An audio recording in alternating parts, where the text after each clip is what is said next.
রসুল আমার ভালোবাসা, রসুল আমার আলো আশা, রসুল আমার প্রেম বিরহের মূল আলোচনা, রসুল আমার ভালোবাসা।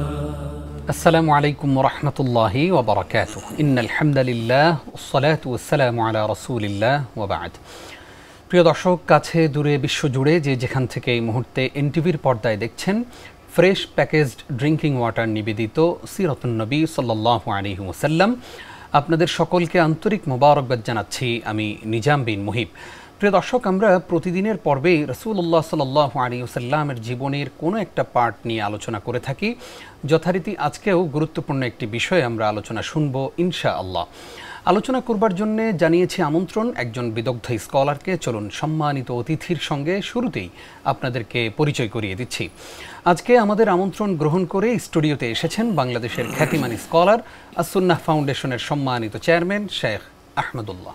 আসসালামু আলাইকুম ওয়া রাহমাতুল্লাহি ওয়া বারাকাতুহু। ওয়া আলাইকুম আসসালাম ওয়া রাহমাতুল্লাহি ওয়া বারাকাতুহু। শেখ, কেমন আছেন? আল্লাহ মেহেরবান, আলহামদুলিল্লাহ। আপনাকে এনটিভির সিরাতুন নবী সাল্লাল্লাহু আলাইহি ওয়াসাল্লামের আজকের আয়োজনে স্বাগত জানাচ্ছি। ধন্যবাদ আপনাকে।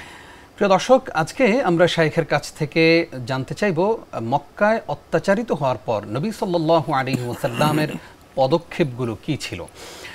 শাইখ, আমরা শুরুতেই জানতে চাই যে মক্কায় যখন মুসলিমরা অত্যাচারিত হচ্ছিল তখন নবী করিম সাল্লাল্লাহু আলাইহি ওয়াসাল্লামের পদক্ষেপগুলো কি ছিল তখন?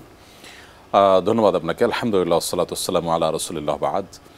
প্রিয় নবী সাল্লাল্লাহু আলাইহি সাল্লাম মক্কায় যখনই ইসলাম প্রচারের কাজ শুরু করেছেন তখন থেকেই যে নির্যাতনের স্টিম রোলার চলে আসছিল, এই স্টিম রোলার এর মোকাবিলা, এর বিপরীতে প্রিয় নবী সাল্লাল্লাহু আলাইহি সাল্লামের প্রধান এবং প্রথম পদক্ষেপ ছিল মক্কাবাসীকে এই কথা বোঝানো যে তিনি তাদের শুভাকাঙ্ক্ষী, তিনি তাদের কাছ থেকে কোনো কর্তৃত্ব, কোনো সর্দারি, কোনো শ্রেষ্ঠত্ব এগুলো চান না।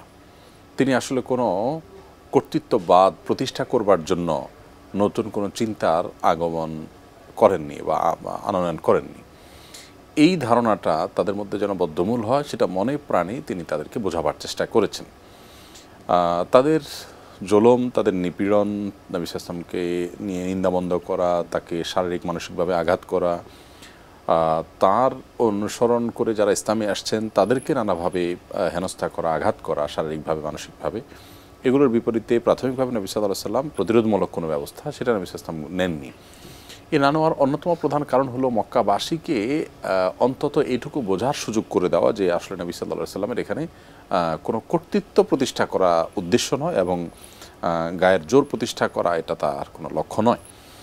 আর দ্বিতীয়ত, যেহেতু মুসলিমরা সংখ্যা খুবই নগণ্য, সো এই মুহূর্তে আসলে প্রতিরোধ করবার মতো শক্তি সামর্থ্য তার ছিল না। সবচেয়ে বড় কথা হলো আল্লাহ তাআলার পক্ষ থেকে সে পারমিশনই ছিল না। এই জন্য 3 বছর তিনি অপ্রকাশ্যে কিছুটা সংগোপনে দাওয়াতি কাজ করেছেন।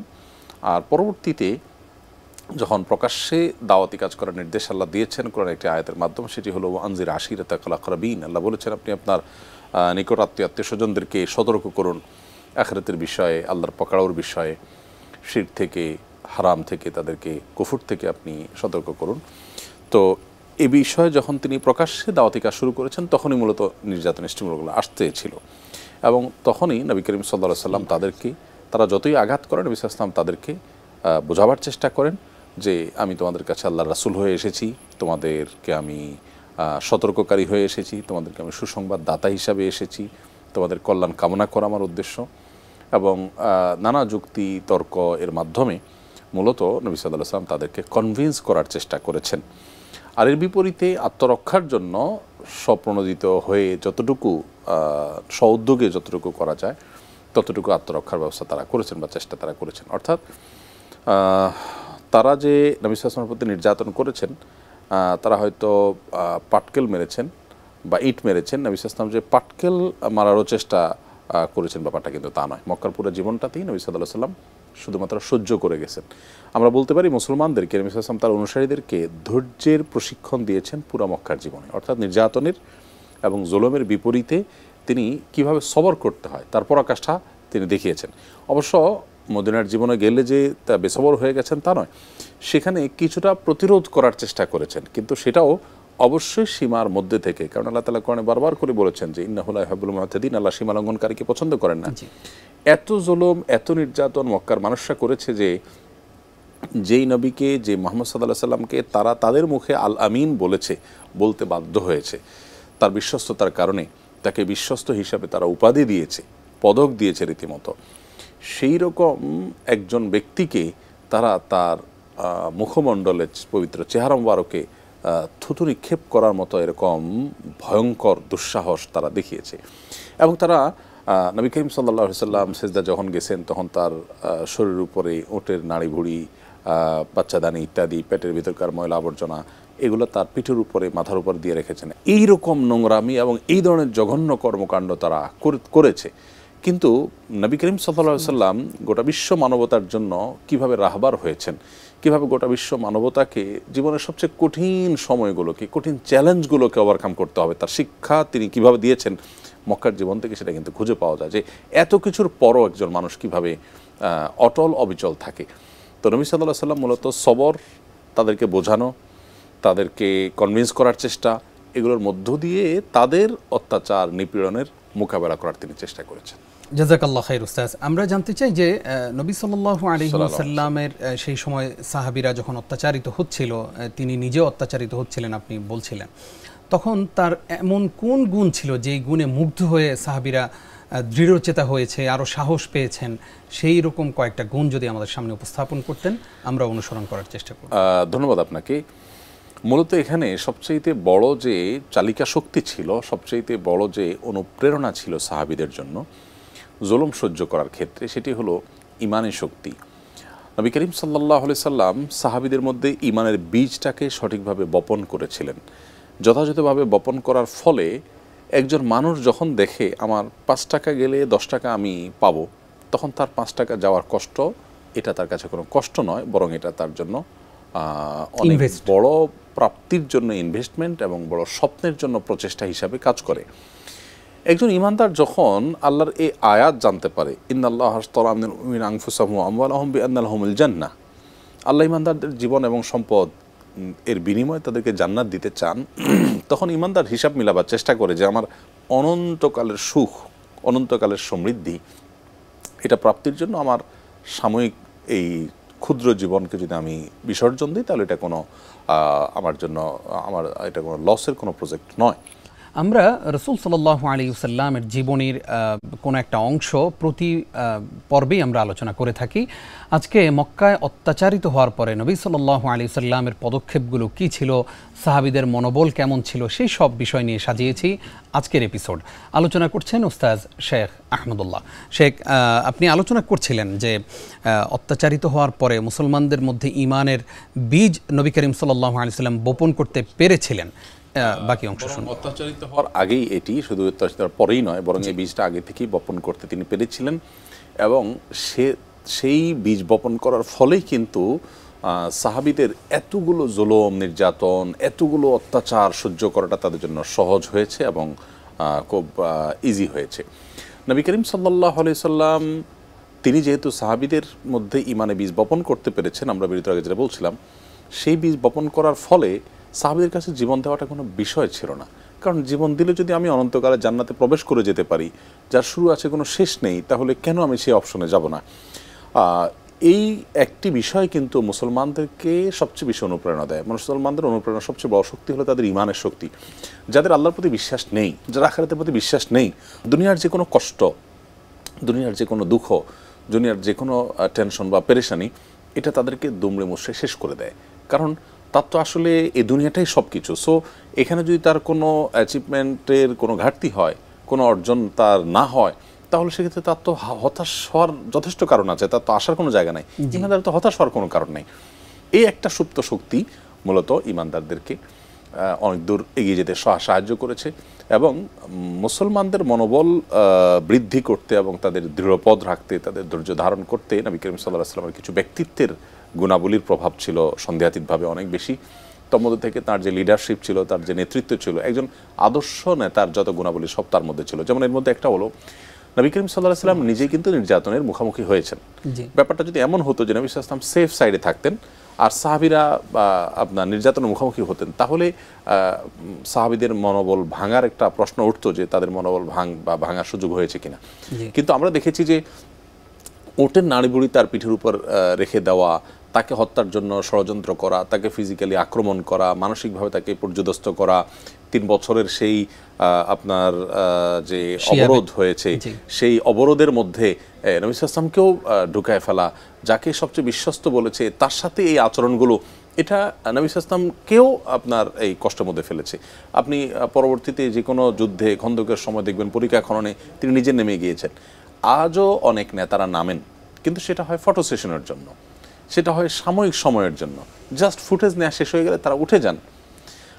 আজও যুদ্ধ হয়, অনেক আপনার সমরনায়করা তারা যুদ্ধ পরিচালনা করেন, কিন্তু সেটা হয় এসি রুম থেকে বসে।